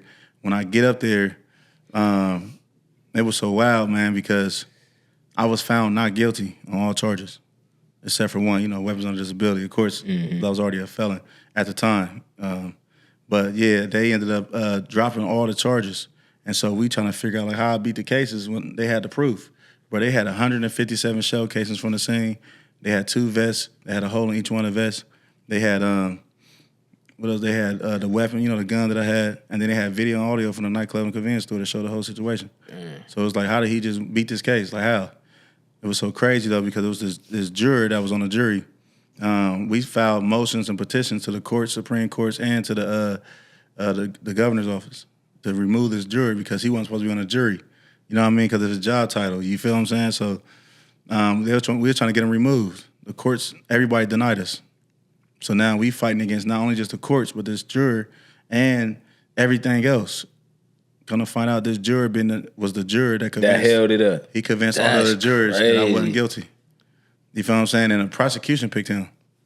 The whole time you trying to get him unpicked. I'm trying to get him unpicked. Get his ass up out of here. We was still filing different stuff during the trial, trying to get him removed. God fighting your battle for you too the whole time. Look. You know what I mean? And that's another testament within itself. Like, whenever we pray for something, it's done right then and there. We just got to do our part. Mm-hmm. And so that's what like God was telling me, continue to do what you're supposed to do. Like, I got you. It's already done. And the whole time he put somebody right there, and that was that dude that I'm trying to get rid of. That's crazy. So when I'm trying to get rid of him, God, let's keep blocking it. Like, man, if you don't chill out. You feel what I'm saying? Like, man, watch out. Like, nah, don't deny that. You feel what I'm saying? That's why I love it, though. And regardless of what you believe in, you got to believe it's a higher power, because if you take it back to what you said about marrying a whore, that was something that you seen in the Bible, a story you seen in there. Yeah. But the lesson in that could have been, because it's a lot of men I know that just, they block their blessings by judging a woman off of what they think they know. Mm-hmm. So he might have married this whore and found the best woman that he had ever been with in that. And now, even if he don't end up with her, he see different qualities in women that'll make somebody good but fit to be his partner. It also humbles you. Right. It humbles you. It's a humbling situation. Because a lot of people always, our expectations be so high for people. A lot of times, especially with women. Women be like, man, I want a dude that's over 6 foot. He got to have a certain type of bank account. He got to look like this, be like this. But then you blocking your blessings. Because the dude you might get might be 5'5". That's the one that was for you the whole time. You feel what I'm saying? He might not be where he's supposed to be financially, but neither are you. But if y'all get together, y'all probably be the biggest power couple the missing link in the world. You feel what I'm saying? You gotta understand, like, you can't choose who your rib is. That's God's choice. You feel what I'm saying? To this day, we all missing a rib. We was born like that, naturally, because of Adam. You feel what I'm saying? We're born with a missing rib, naturally. That's why when we look, that's what made me even more look into it too. Like, man, like even as a Muslim at the time, it's like, man, dang, man, like stuff, it's just too much stuff adding up. Right. Too much stuff adding up. You feel what I'm saying? That's what it felt like when you met your wife. Man, because it's like, shout out to that, bro. It was in our situation, that's a whole, well, we about to start our podcast and everything. That's a whole can't wait for nother, that. Yeah, that's man, when I dope. say it's fire, man, listen, that's a whole nother, everything I'm telling you about right now, she was there for it. She experienced all that when I got into it with the police, that whole situation, but everything. People don't even understand. Like, a lot of stuff I experienced, she was right there. She was there for it, bro. Like, and at that time, we wasn't even all the way fully, like, together. Mm-hmm. Yeah. We were just really, like, dealing with it. And this is can you imagine the beginning stages? You meet somebody, y'all off and on for real like this, boom, boom. But then you get into all this stuff, like, this red flag after red flag after red flag, but she didn't give up, though. Like, You know what I mean? She could have, like, she wanted to many times. Like, man, what? Like, She man, felt like she belonged there. man, though. I was the one that was consistent, bro. I wasn't letting her go nowhere. Yeah. You felt like she was like, hey, nah, this listen, my man, rib. I ain't my letting rib Vincent right go here. nowhere, Yeah, man. Like, I gotta, even though I'm out That's here doing real. this and doing that, you know what I That's mean? Don't real. get me wrong, I was still doing me. I was out in the streets, I was doing stuff, man. But at the same time, man, it's like for some reason I couldn't let her go. It was like something like she had a hold of me for real, man. Like whenever I'm around her, man, that was the only place I could go to and I ain't had to take a gun with me. That was the only place. Like, man, it was times I go to the house with one, but I have it in a whole nother situation where it's out of my reach because I was testing myself. And it's crazy because my daughter said the same thing now. I'm trying to test myself. Girl, you 17, you don't know how to test yourself yet. You know what I'm saying? You don't, trust me, you ain't ready to test yourself yet. You know what I mean? She said, nah, I just want to see if I'm able to, overcome certain stuff. And I'm proud of her because she really doing good on that end. But for me, I was testing myself. I put that mug so far out of my reach that if somebody was to come in this door, y'all got me. It is what it is. I'm lacking. It was never that type of situation at her house. And where she stayed at, it was shocking because I'm looking like, hold up. Anybody could come around. I might run into somebody come out your door. You feel what I'm saying? Mm-hmm. But where she stayed at was so safe in the hood. You know what I'm saying? Like she was in the but it was like that one where she was at just happened to be only her apartment. Right there on the end, it was the perfect, like, if I want to look at all her windows, I could see everything around me. It was like, you didn't even need no cameras because of where she stayed at. It was perfect. But, nah, man, like, yeah, shout out to her, man. She amazing. But it's even crazier, like, your perspective on, like, your experience, like, your life, but then people hearing her perspective on it. That's what I'm trying to tell you. That's why, you know what I mean? I can say what it's going to be called, man. You know, shout out to our stuff. It's about to be crazy, man. It's like, what we say it was going to be called? There's always two sides. There's always two sides. You know what I mean? That's simple and clean. Yeah, like, it's always two sides. Yeah. And that's going to be our situation. It's going to be, you're going to hear it from both of us. Y'all, everybody hear my story all the time, bro. Like people I said, need to hear, they ain't heard nothing until they hear her side of it. You know what I mean? Because imagine like how y'all's relationship is, right? But what about his though? Like I hear a lot about you, but what did he do behind the scenes? Like when y'all not around each other, you feel what I'm saying? Exactly. Like, and we go through that a lot with our friends, right? Like how y'all are. Like you don't know what he do when he is not around you. You don't know what you do when you ain't around. You see what I'm saying? Mm-hmm. So at that point, it's like, man, you could bring all kind of trouble to him. You just probably could have robbed somebody. They don't know y'all kicking. We over here kicking and everything. We don't look like certain stuff. Like you don't look like no jack boy. We don't look like no drug. We don't look like that. Mm-hmm. You know what I mean? You can look like it, but it's you know how many dudes just blend. That's so real though, because we done had that conversation before where it's like, this is my family because we got business, we got history, and we got a future together. Yeah. Right? But who I might be with on a daily basis or who I might go kick it with, it might not be him every time. Mm-hmm. But that, like you saying, I could bring that traffic back here. But the good thing about how and creating your reality too, this is who I choose to have around me. I'm who he choose to have around him. I'm trusting the fact that whatever he doing outside of me, it's not about to bear no bad fruit with me. You know what I'm saying? That's just the trust I gotta have with it, because that's the decision I made fucking with him. And that's the thing. A lot of us gotta understand too, though, man. I know it'd be hard, man, but we gotta cut them one people off. We gotta cut them off. And it's so crazy. It's like the ones you really want to save, and you know, like, man, this is my guy. It's my mom. It's my dad. No. The only way that you gonna really like heal your relationship with them, or the only way that you can do anything, is by allowing them to see you grow. If they see you actually doing something that's gonna make them want to do it, you gotta be the one that do the action. You feel what I'm saying? Not the one that do all the talking. Mm-hmm. All that talking is cool, yeah, that's all right, but ain't no action behind it. That's money. You feel what I'm saying? So now if I'm going to a situation, like say, for example, like I see what y'all doing. We all hung out, we all been doing our thing, we was all in the streets. But look what y'all doing now. So then you're like, hey, Mose, I want you to come to the podcast. Okay, all right, I'm going to come up there and see what's up. You know, I'm really getting on camera, like, you know what I mean, because we in the streets. Yeah. But then I get up here, I see, oh, yeah, bro, official. Then y'all invite me to events. Yeah. I'm around all these people. So now I'm looking like, dang, this is a different type of vibe. So what's the money like on this side? Like, man, listen, endless, right, and legit.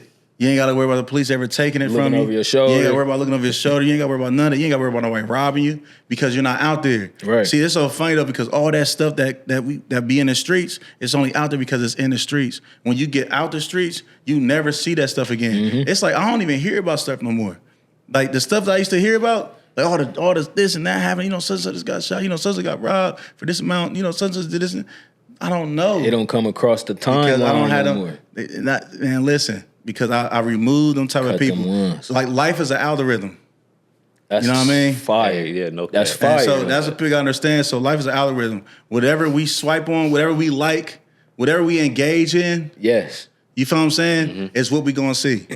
You know what I mean? You choose your algorithm. You choose your algorithm. So our algorithm is lined up with each other because we engaging with each other. Yes. So we only see us. Yeah. Like everybody is gonna be like us that we engaging with. So there go that algorithm. But as soon as you start engaging with that other stuff, you get to seeing a whole lot of that stuff all of a sudden. Out of nowhere. Like, why is all this drama happening? Why is this happening? Why is this going on? Zeus and Bad Girls Club. And then you got wondering, like, stuff get to happening in your life. Like, why is my car breaking down? Like, why am I having these problems? Why is my bank? Hold on, what's going on? The stock just dropped like that. Like, man, hold on, what's happening? Like, you feel like, yeah, you know I keep up with your stuff. So listen. So now, what's happening? So you wonder, like, dang, like, what's going on? Like, why is this happening? Because you start engaging with things that you wasn't supposed to engage in. You feel what I'm saying? Go back to engaging and staying locked in with what you locked in with and watch your algorithm change. And that's so crazy because how you said you would see him and not know what I'm doing or I see me and not know what he doing. It's so much that we in tandem with, like, even when it come down to the crypto, I don't be saying too much. We've been in it for years at this point, like heavily invested. Like money for people our age, they couldn't fathom, you feel me, even invest in that, let alone making it, you know what I'm saying, or having it all at once.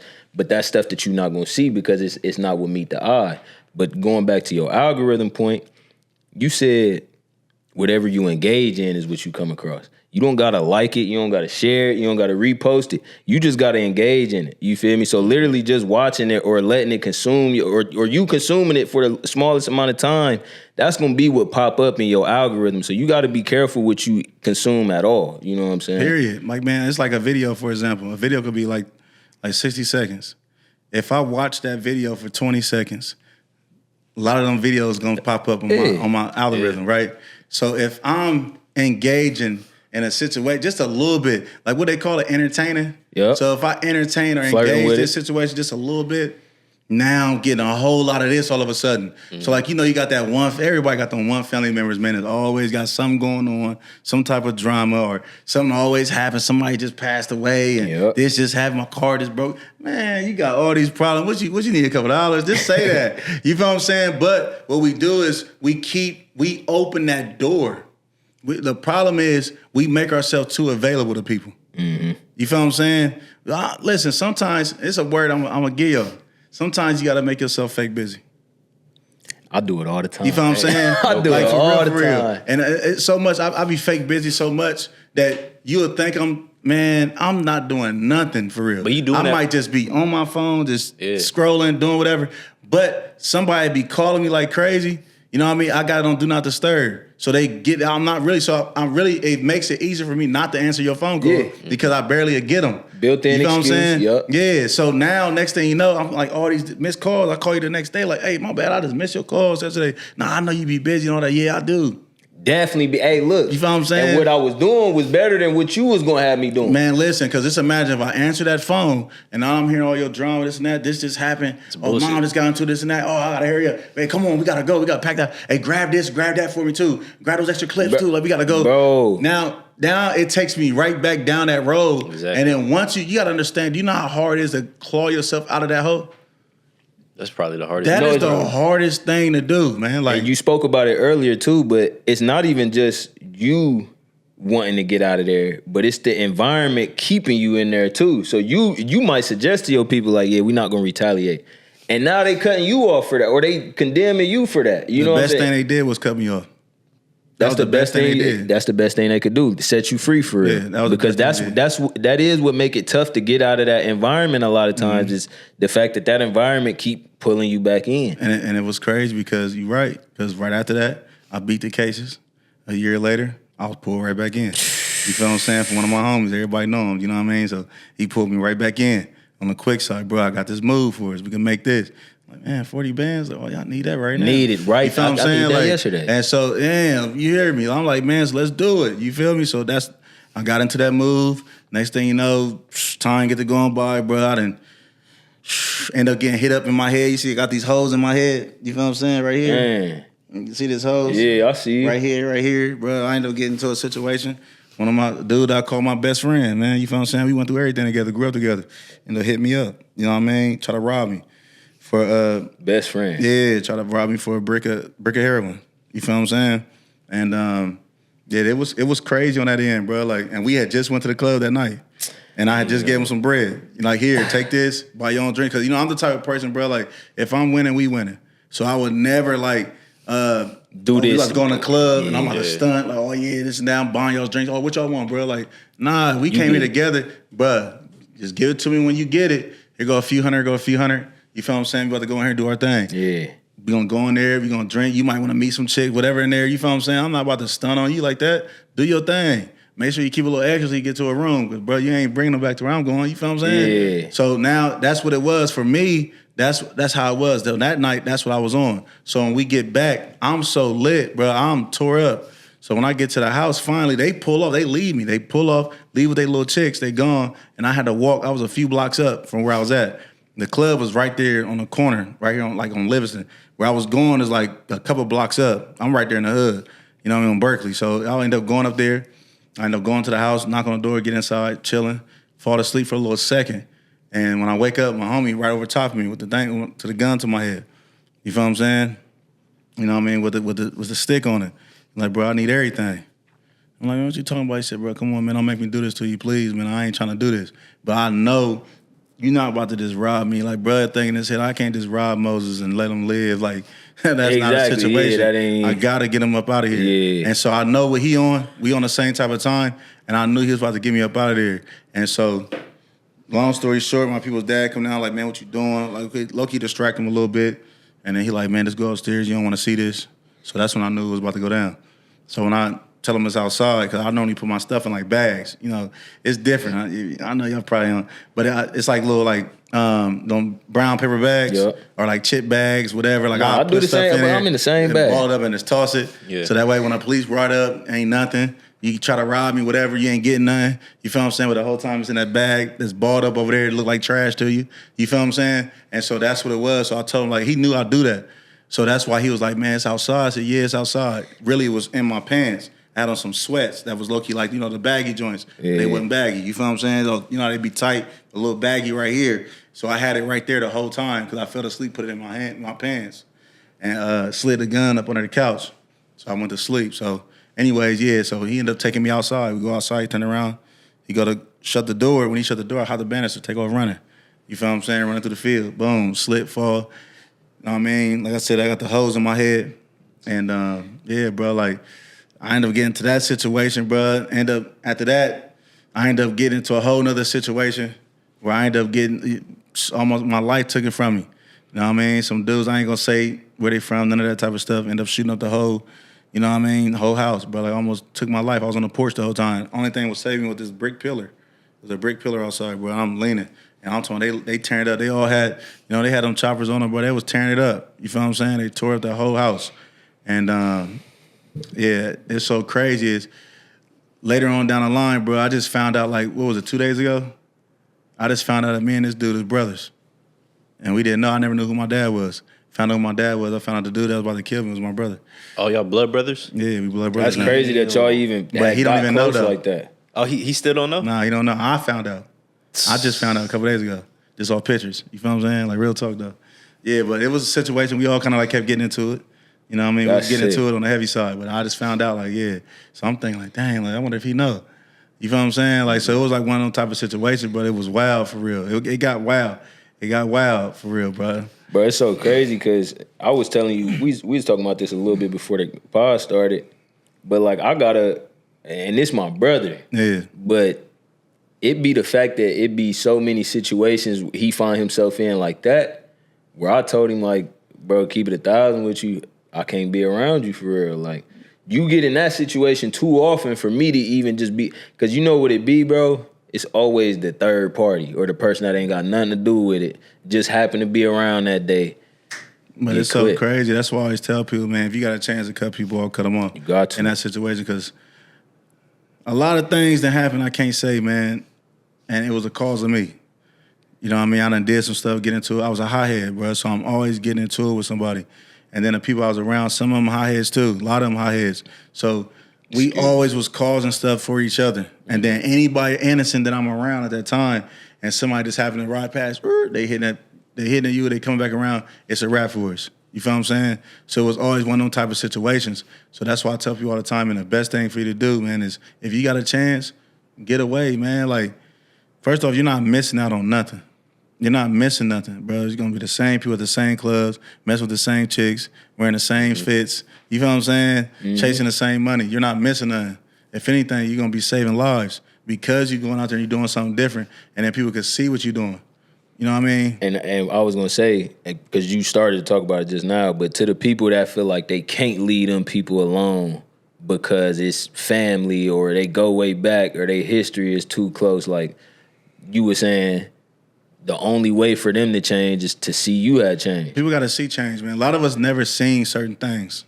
Like, you know what I mean? Like, we wasn't growing up. We're not all growing up and seeing people go to college all the time. At all. That's not a normal. Like, everybody going to college. It's not a normal to see everybody, oh, yeah, you know, son became a millionaire too. Like, oh, did he? That wasn't a normal. We wasn't, man, people was hood rich. Man, if you got 100,000, you the man out here for real. You feel what I'm saying?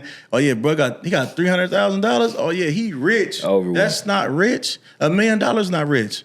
You feel what I'm saying? 2 million ain't rich. That's nothing. You still just getting by. Right. Only thing is your expenses got expensiver. You feel what I'm saying? Like real talk though. Like, so now at this point, I made $1 million, I made $2 million. Now I need 10. I need 20. Yeah. You feel what I'm saying? Like literally, so I could maintain this right here that I just got because I got $1 million, and I just got this nice little crib, nice car, my kids, everybody straight. And that's but the key now word. I need 10. That's the key word, maintain. Yeah, I got it, and that's what I'm saying. And so that's what it be a lot of times on that end though. But yeah, we're not used to certain stuff. I'm not used to that. I'm not used to. I'm not used to no millionaires. I ain't gonna lie to you. Like real talk. Like I met my first millionaire when I was like 17. You know what I mean? And it was like that was still unbelievable. Like man, millionaire. I don't even know what that means. Like whatever. Crazy. Man, I had a person tell me, bro, one time in front of my wife. Only thing I need for you to do, I just need for you to get a group of dudes. I'm gonna get these houses. I just need you to go in there, have them go in there and fix it. I'm gonna get all the material, everything you need.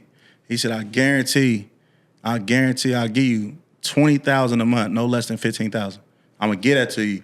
Plus, give you a percentage of each house I sell.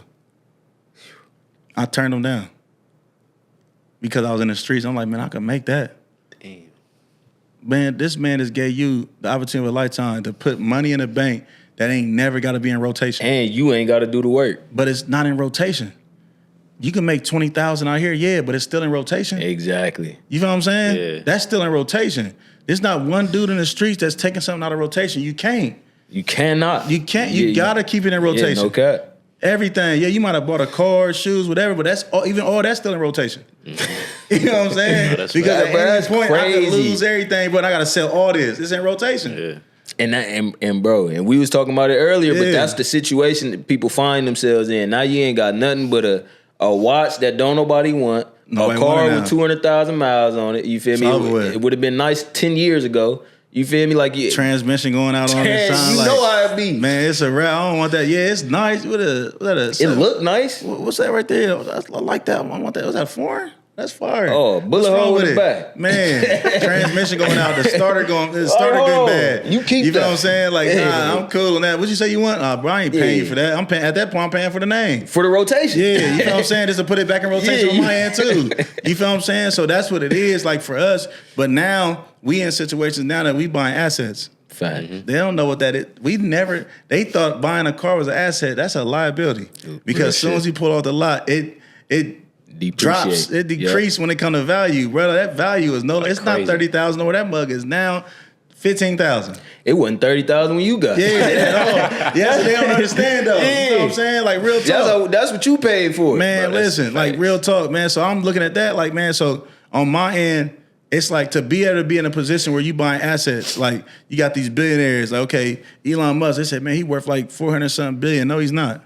Elon Musk probably worth 100 billion. Right. He got 300 something billion in assets. Mm-hmm. You see what I'm saying? Yeah.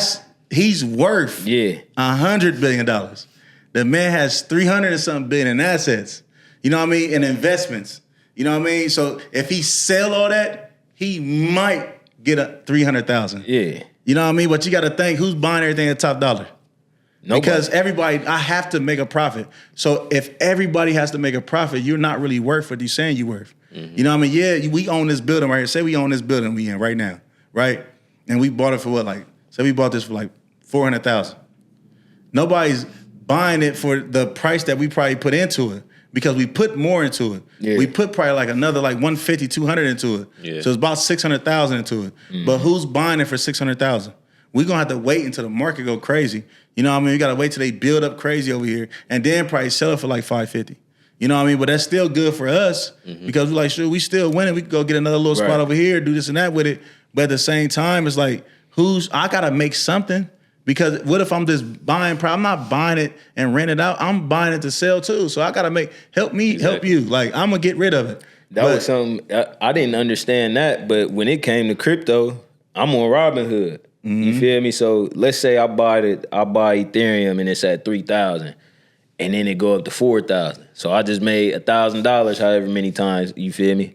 I go to sell that, I'm not gonna get 4,000 for a pop. Mm-hmm. You know, Robinhood got to get there. So exactly, that was what I didn't realize. I'm thinking, oh yeah, I just got all these pros. Nah, Robinhood, the government, you feel me? 1099, like, so they now need it. There goes that right there. Right, all everybody need their incentives. Like, man, listen, what's going on? That's what them tariffs. What's them things? The tariffs. Yeah, that's what those coming in at now. You feel what I'm saying? It was funny. I was getting my wife and my daughter's nails done the other day, and I'm sitting there talking to them Vietnamese people, and they telling me like, man, what Donald Trump doing is a good thing. I'm like, man, is it?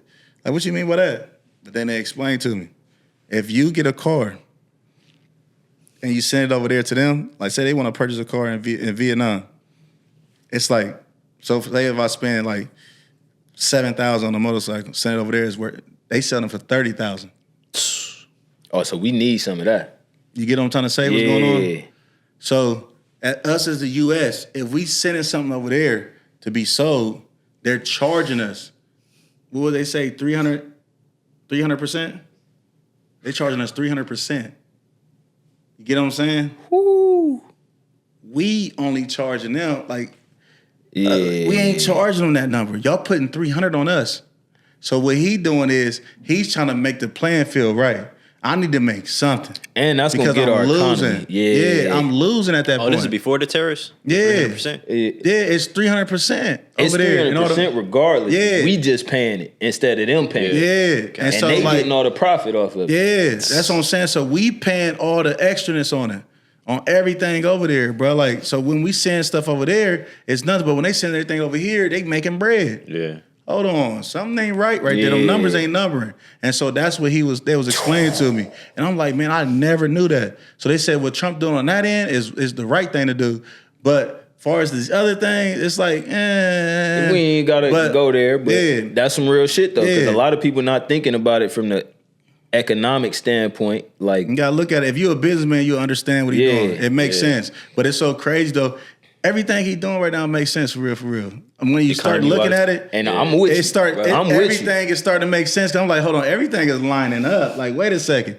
Like, okay, yeah, you getting rid of all the illegals. Man, why not?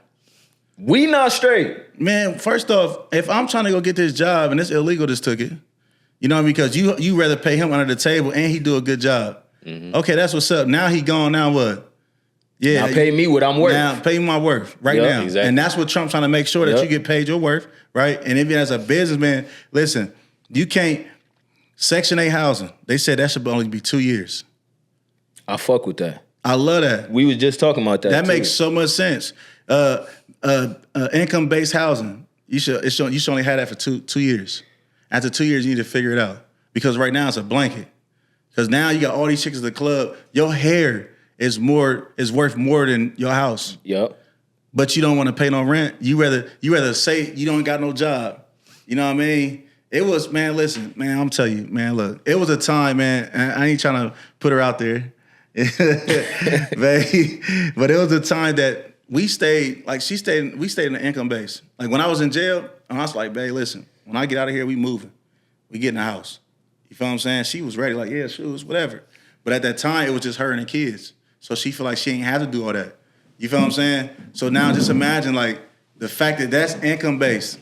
So she like, well, I don't want my income to exceed so high because I want to maintain where I'm at and I'm good. But are you good? And that's the thing about it, bro. Because I'm glad you said that. I'm glad that that's a thing because people just abuse the government assistance to the point where it really done dismantled homes. Man. Where you're not relying on your family. You're not depending on yourself no more because you got this crutch to hold you up. So at that point we done though, like, cause you gotta look at it like this. We be so done, bro. Like I'm talking about, man. It be so wild, man, with us, man.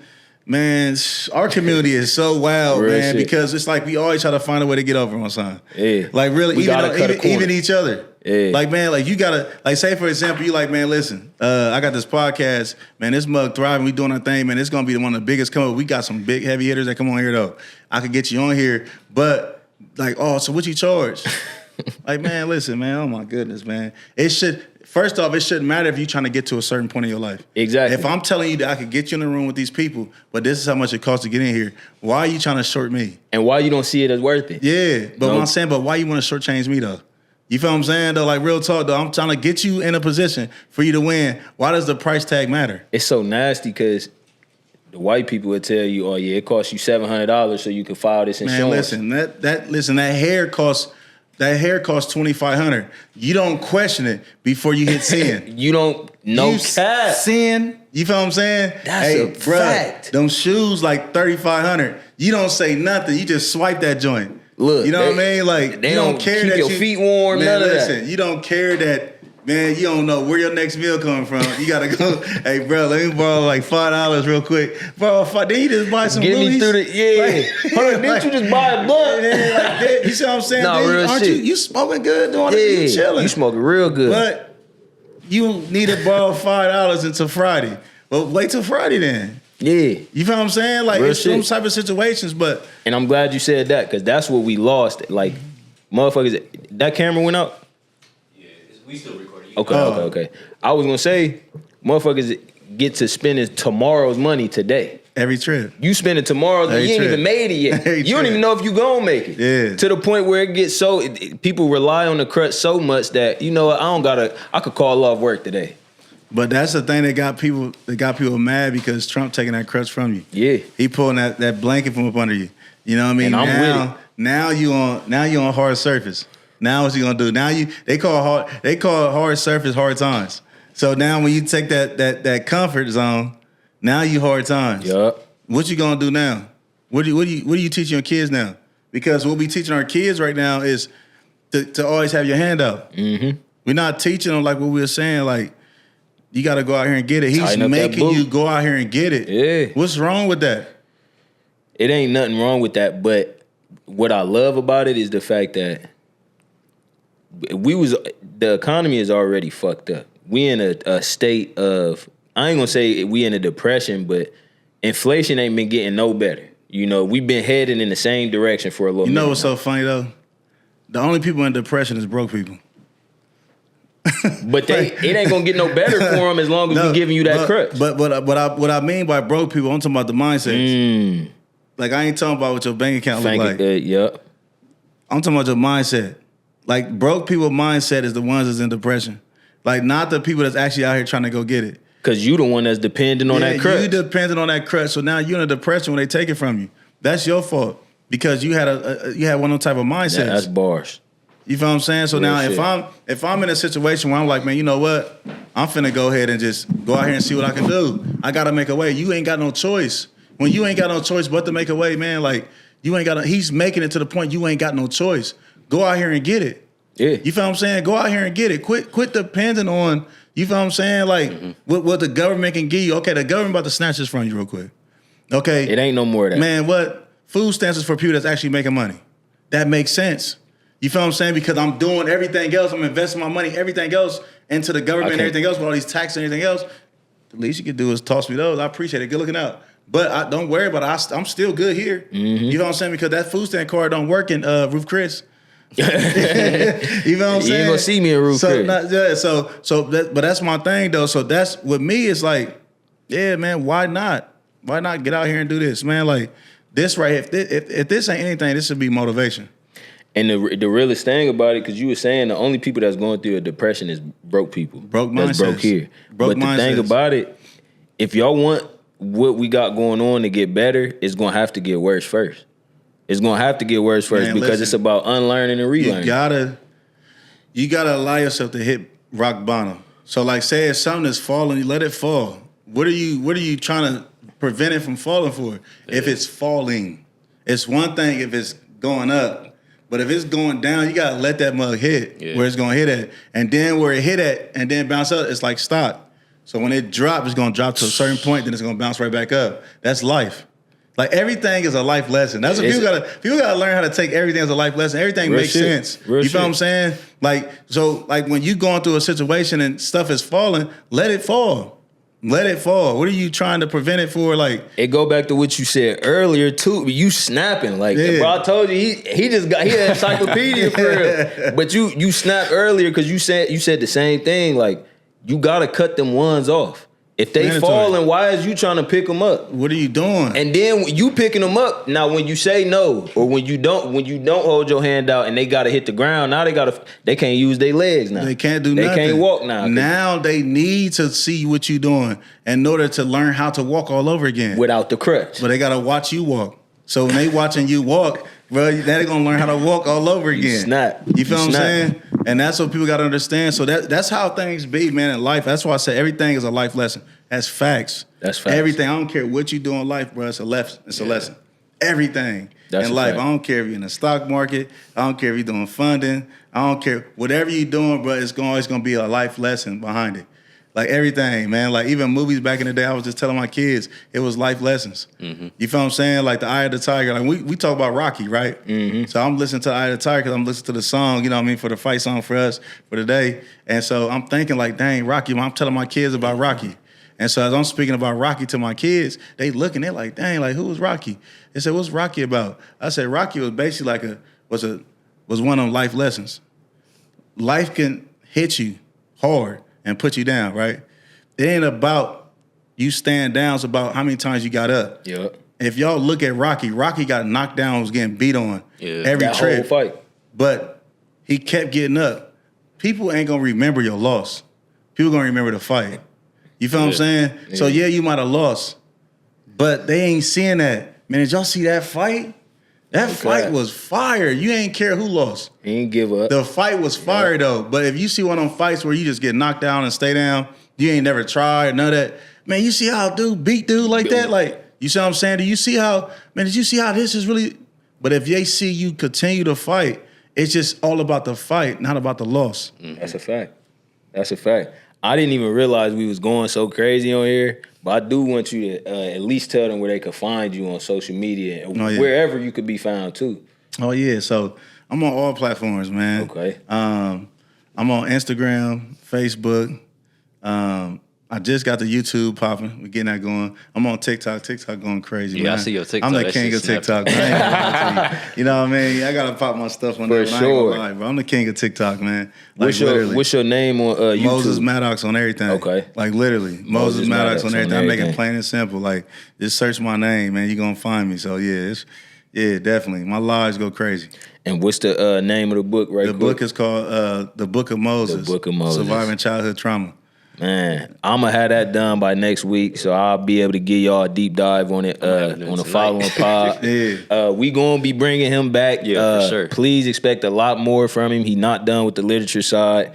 Best-selling at that, so you know we got to come with more. But shout out to you, bro. I really appreciate having you, bro. For sure. I appreciate y'all having me, man. You know I had to come through. Real shit.